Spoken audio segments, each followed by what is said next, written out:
Our topic for today is given zeros or a graph, write the polynomial in factored form and standard form.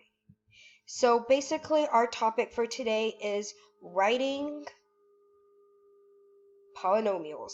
So on the top of your notebook, put writing polynomials.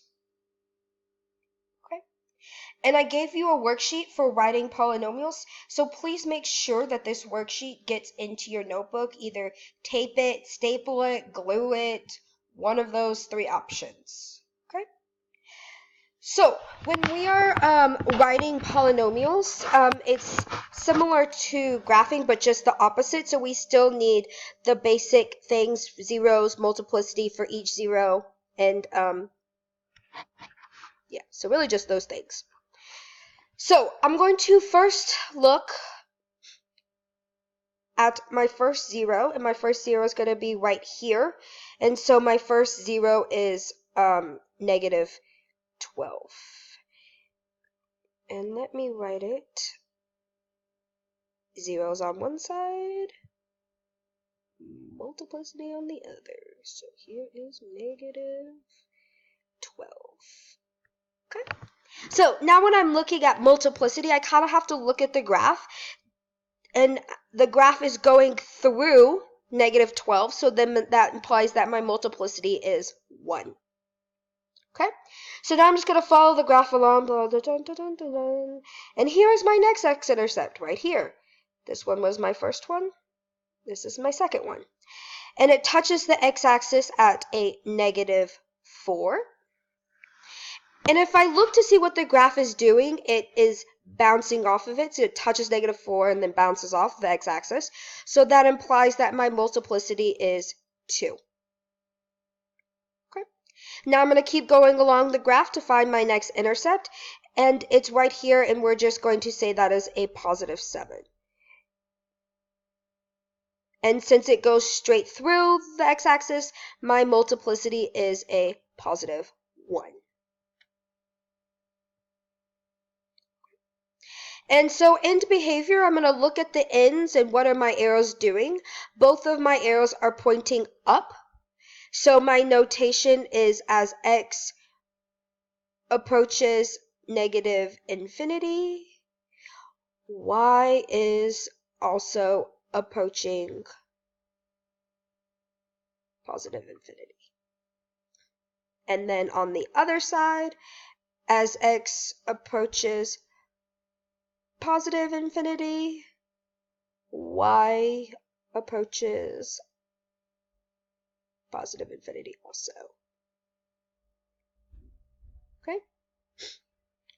So, extrema, hopefully you remember from the first test, it's just relative or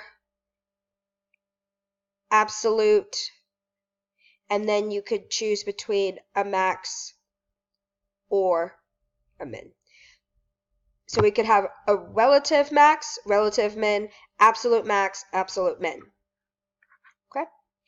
And so I'm going to look at my graph, and down here is an absolute min, because that's the absolute lowest point that the graph could go. Right here is an relative, and I'm just going to put REL for relative, max, because that's the highest point it could go on some interval. And then right here is a relative min.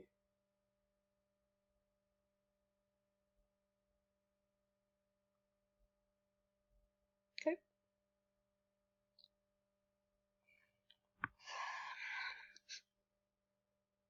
Intervals for increasing or decreasing. So when I'm reading a graph, I'm always going to start from the left side. So I'm going to start at this arrow right here. So what am I doing right now? My line is going down, so it is decreasing. So I'm going to call that DEC for decreasing. Okay. And then I get here at my absolute min, And then right here, now I'm going up, so I'm increasing to right here. And then right here, I'm going back down, so that's decreasing again. And then I'm going from here to here, I'm going back up, so that is increasing. Okay. And then my last step is to I write a possible equation in factored form. So all you're basically going to do is you're going to write an equation out of the zeros and out of the multiplicity.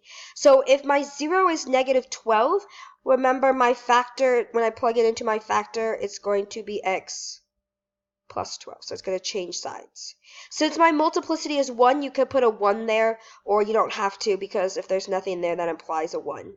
Then my next x intercept is -4, so that means my factor is x plus 4. And my multiplicity is 2, so there's going to be a 2 right there. And then my next 0 is a +7, so when I put it in factored form, it's going to be x -7, and then my multiplicity is 1, so you could put a 1 there, or you don't have to, because if there's nothing there, that also implies that it is a 1. And that is a possible equation in factored form.